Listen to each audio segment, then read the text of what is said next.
விஜய் அவர்களுக்கு வந்து ரொம்ப இளகிய மனசு. அதே சமயம் சாஃப்ட்டா அவர் இருக்கிறாரு. இப்போ நான் இத அவர குறைச்சிலாம் சொல்லல. ஒரு தலைமை பண்பு இருக்கிறவர், ஒரு தலைவரா இருந்தா, மிரட்டலுக்கும், அச்சுறுத்தலுக்கும், அ நடைமுறை பிரச்சனைகளுக்கும் அஞ்சக்கூடாதுங்க. இன்னைக்கு வந்து தீபாவளியே முடிஞ்சு போச்சு. அங்க வந்து 41 குடும்பங்களுக்கு தீபாவளியே இல்ல.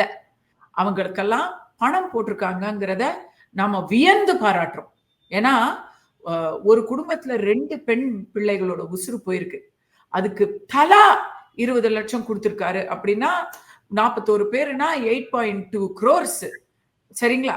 8.2 குரோர்ஸ்ங்கிறது அவருடைய பாக்கெட்ல இருந்து அவர் குடுத்திருக்காரு. அல்லது கட்சி நிதியில இருந்து குடுத்திருக்காருன்னா, கவர்ன்மென்ட் அறிவித்த 10,00,000 நிவாரணம் இன்னும் வந்துச்சா? இல்லையாங்கிறது இதுவரைக்கும் யாரும் வந்து அவங்கள கான்டாக்ட் பண்ணலன்னு சொல்றாங்க.